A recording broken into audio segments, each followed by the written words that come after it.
Bună ziua tuturor și bine v-am regăsit la Zodia Vărsător pentru luna mai sau cei cu ascendentul în Zodia Vărsător. Păi în primul rând aici văd că la voi e o situație în legătură cu un ceas și poate fi ori că este ora 4, ori că este în data de 4 mai. Cred că atunci veți afla niște vești care vă fac să porniți la un drum. Sau pur și simplu atunci vă invită cineva, nu știu, ceva în legătură cu acest aspect, dar îmi este foarte clar că aici este o schimbare, este ceva care este destul de benefic pentru voi. N-ar fi nimic exclus aici ca cineva să-și schimbe casa. Poate că în data de 4 aflați că se vinde o casă sau se închiriază într-un anumit loc și este destul de benefic pentru voi. Și atunci mergeți să vedeți casa respectivă, da? Și vă dați seama că este de fapt ceea ce voi ați căutat până în acest moment. Sau poate să fie ceva în legătură cu o casă, însă ideea este că este ceva oricum care este destul de benefic pentru voi. Sunt niște vești. Poate la început nu vi se par atât de bune, dar până la urmă veți vedea că da, într-adevăr este ceea ce voi ați vrut, ați căutat și așa mai departe de foarte mult timp. Văd aici niște discuții cu persoana dragă vouă. Aici dacă cumva a avut loc deja o separare, se pare că poate avea loc o reconciliere. Ideea este că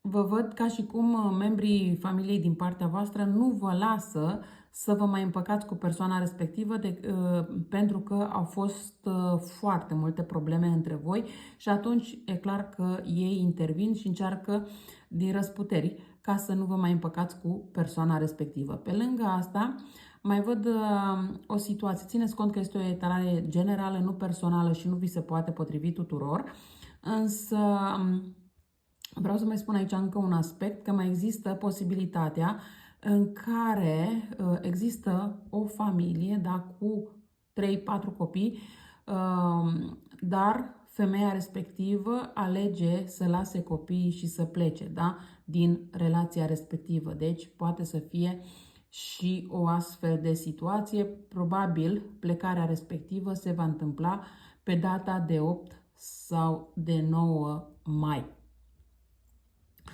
E clar că toată lumea va vorbi pe tema asta și toată lumea își va da cu părerea și va încerca să dea tot felul de sfaturi în legătură cu acest aspect, însă văd că pe femeia respectivă nu poate opri nimeni și nimic, nici măcar copiii. E o situație foarte încordată, e o situație foarte dezamăgitoare, supărătoare, cum vreți voi să o numiți, însă nu puteți schimba lucrurile indiferent cât de mult vă doriți. N-ar fi nimic exclus ca femeia respectivă să fie deja însărcinată cu acest nou bărbat din viața sa.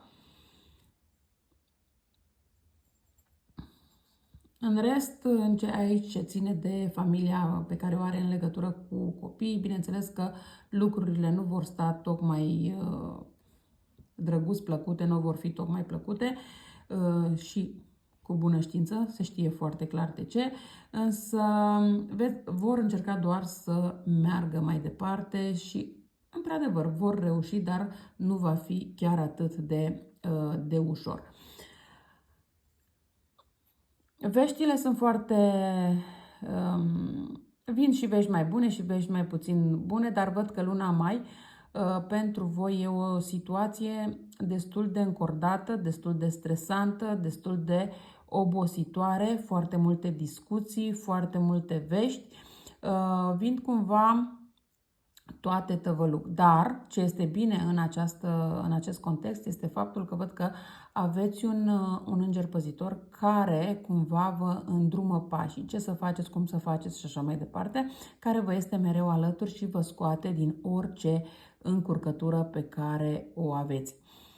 Mai apoi, spre sfârșitul lunii mai, lucrurile se vor mai limpezi, se vor mai clarifica. Vă vine în ajutor o persoană din zodie cornută, Berbec, Taur sau Capricorn, cu ajutorul căruia veți reuși să rezolvați anumite probleme pe care până în acest moment nu ați reușit sub nicio formă să le rezolvați. Ați avut discuții pe tema asta cu foarte multe persoane, dar parcă nimeni nu v-a băgat în seamă. Ei, acum apare această persoană care limpezește lucrurile. Clarifică ce e de clarificat. Văd că voi porniți pe un nou drum al vieții voastre, faceți o schimbare de direcție, o schimbare de casă, o schimbare de job, indiferent de schimbarea pe care o veți face. E o schimbare care la început nu pare una planificată, dar este una pe care o faceți pur și simplu. Adică astăzi vă hotărâți și tot astăzi și faceți schimbarea respectivă. Nu cred că e ceva ce ați planificat dinainte, dar este o schimbare necesară pentru voi.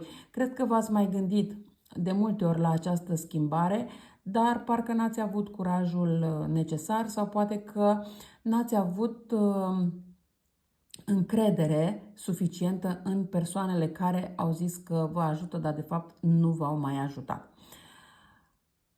Aici văd că foarte mulți dintre voi, sau cel puțin mare parte dintre voi, nu e problema că schimbă casa, schimbă jobul, își schimbă viața.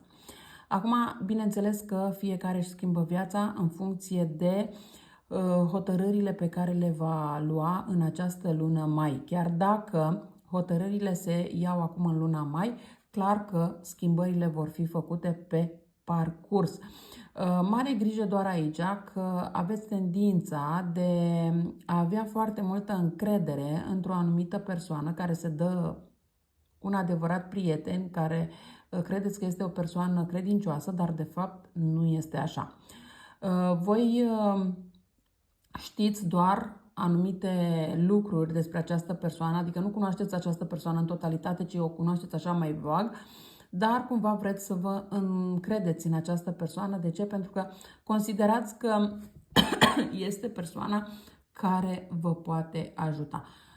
Și nu vă ajută așa cum voi v-ați făcut speranțe. Da, persoana respectivă vă poate ajuta din anumite puncte de vedere, dar nu atât de mult cum v-ați făcut voi speranțe.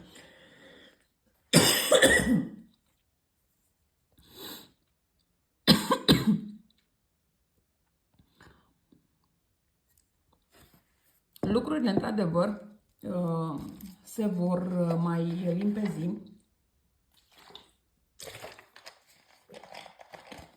Însă, văd că inima voastră încă rămâne cumva, că sunteți supărați în inimă. Nu cred că această supărare trece atât de ușor în luna mai. Cred că încă mai aveți gânduri mai negative, să zicem așa, în luna mai. Dar veți reuși să treceți cu bine peste toate.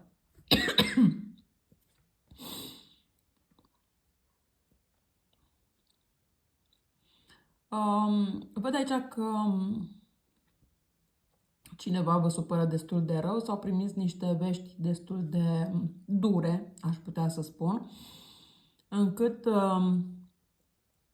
aveți o supărare destul de mare din partea unei persoane care se crede o persoană puternică. Poate să fie vorba de un șef sau poate să fie vorba de o persoană care are poate frate geamăn sau este născută în zodia Gemeni, Gemeni, Balanță sau Pești. Văd că vă dă niște vești un pic mai supărătoare.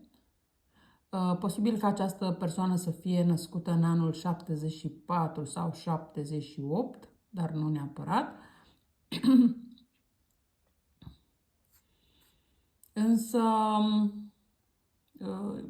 chiar dacă vă supără pe moment, veți putea trece peste această supărare. Nu este o supărare care să dureze foarte mult timp, dar asta nu înseamnă că veți trece voi ușor peste supărarea respectivă. Adică de câte ori vă îți aduce aminte de persoana respectivă, automat vă aduceți aminte și de supărarea pe care v-a creat-o.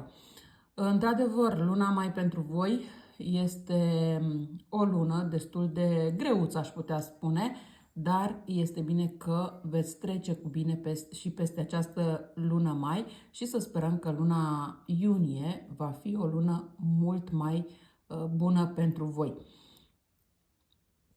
Eu cam atât am avut de spus și pentru voi. Vă mulțumesc că m-ați ascultat și vă doresc o zi cât mai frumoasă. La revedere!